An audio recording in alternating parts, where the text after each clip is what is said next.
There are few questions about Indian history that nobody questions, even our detractors. One is its continuity. I'll come to continuity later. One is its antiquity, that it is one of the oldest civilizations.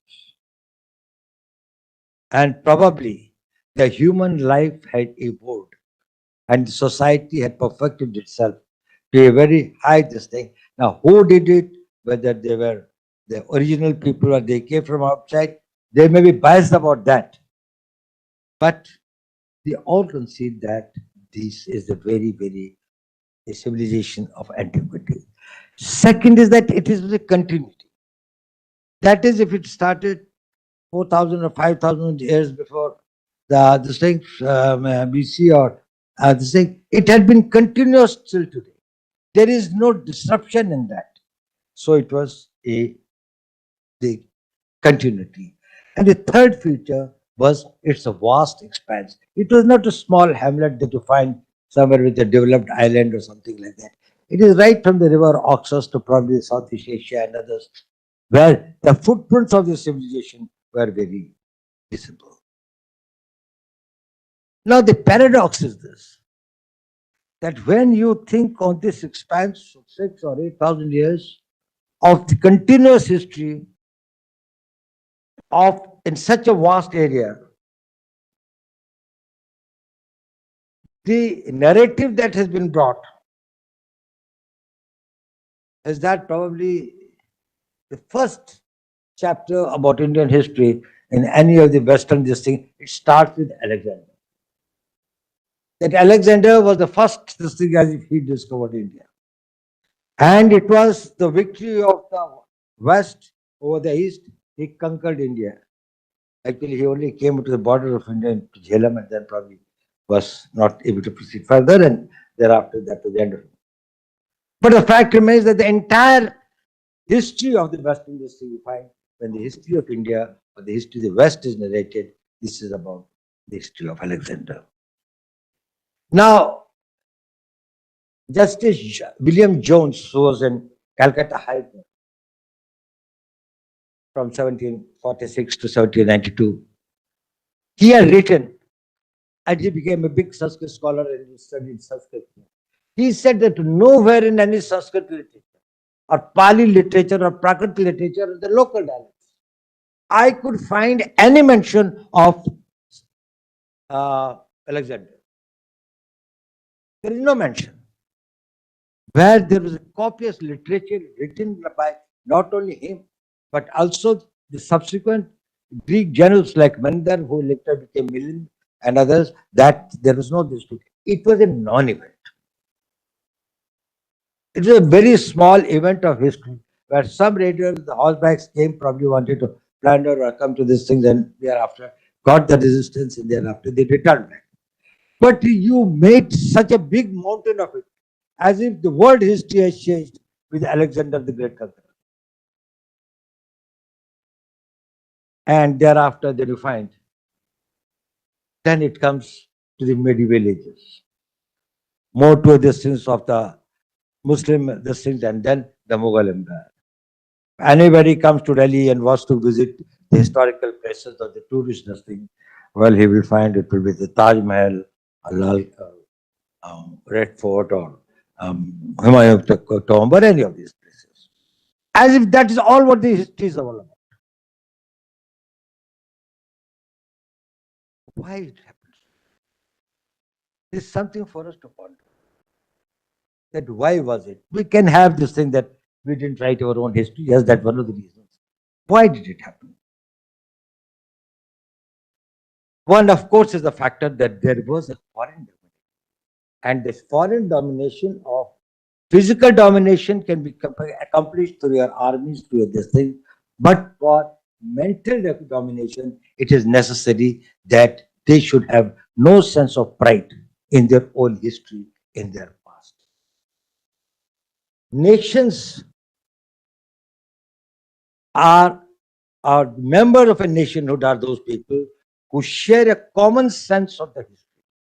common sense of our ancestors, common sense of their achievements of the past, and a common vision of their future.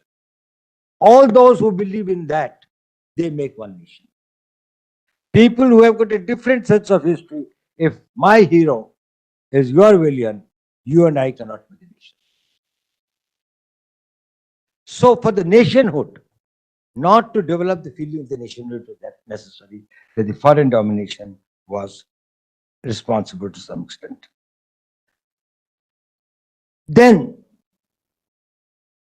there was a deliberate attempt to destroy the vestiges of the proofs of that. Now, it's not only the temples that religious begot this thing, but institutions like Nalanda or Takshila or the libraries or these things, they were the prime targets that they have to be destroyed, and that any sources from where Indians could connect themselves to their glorious past, that has got to be. But there was another reason for that. That was the Indians' own mindset. And the India's own mindset was that for us, events and personalities were very secondary. It was the thoughts, the intellect, evolution of this thing, the science, technology, the outer space, the inner space, what is the universe and this thing. That is what constituted the, the focus of the intellectual district. So we don't find that details about the kings or the queens, their marriages and divorces or killings or this thing, Mr. Gurumurthy said it's not only about the conquest and the killings and domination and subjugation, which was the history. They were the people, they were peripheral. Material part, anything that was material, was considered to be much more mundane than something which was more sublime, that was more intellectual and more thoughtful. Now, that focus of intellectualism probably, even if when there are some references, and that is why this thing in the literature or in this thing like that, say in Raj Tarangani or in Kallan writing something and others, there are passing remarks. The more thing is that he's talking about the nature, he's talking about the rivers, he's talking about the mountains, he's talking about this thing. There are the various types of things that he mentioned. It's not the chronology of these things or something of the great achievements of the people. Now, this combination of these factors deprived us of our having the right sense of our own existence and identity. And history is important for your identity. History is important for you to understand who you are and what you are. You build your future on the basis of what you think was your past. And this probably was internalized by no one else better than Swami Vivekananda.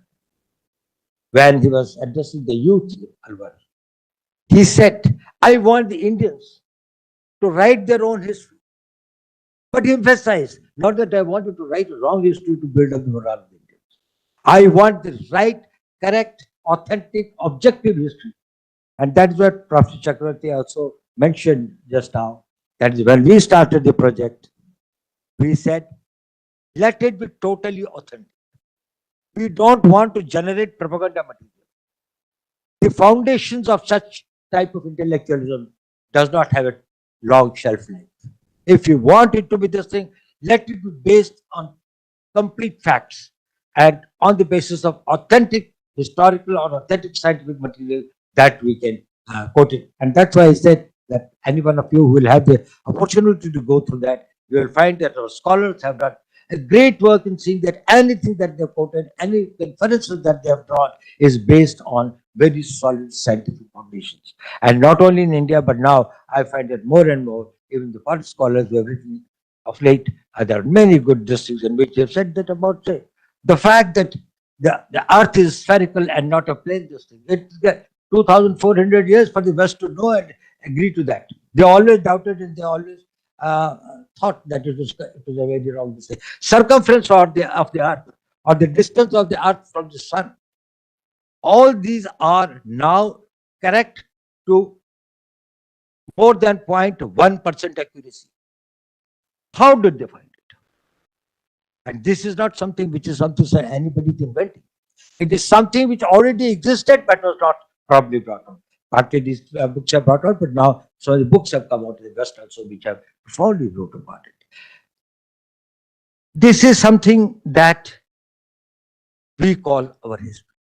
Our history of science, our history of literature, our history of metallurgy, our knowledge of the evolution of the society, the human beings and their existence, their experiences and their aspirations, and how we look at the life in totality. In these 11 volumes, which I must congratulate Dr. Arvind Gupta that he has been able to successfully complete this task. It's always easy to start anything, but I think the real victorious are those who finally score the goal, and the last man who scores the goal, who is the real winner. So I must congratulate him, and of course, Dr. Dilip Chakravarti had been associated with it right from the beginning till the end, and he deserves all the this thing of it, and of course, Gurumurti ji's contribution, both in the conceiving the idea. But we used to discuss about these matters for hours, for a very, very long time. We were very fond of spending time with each other on issues like that. And thereafter, also now that he's taking much more and greater time, spending a little more time in the VIF, that these final volumes have come. I congratulate all of you and all the VIF and its entire staff for having done this. But this is not the end. This was a means to an end. And the end objective of really building up a nation on the basis of a sense of common heritage, of common background from which we come, on the having pride in our ancestry and in our achievements of the past, and having a vision for the future. How do we really achieve that? What else is there that can be done? I think that is one thing that probably should continue to exercise the brains of people here in the VIF that they are able to take at this thing.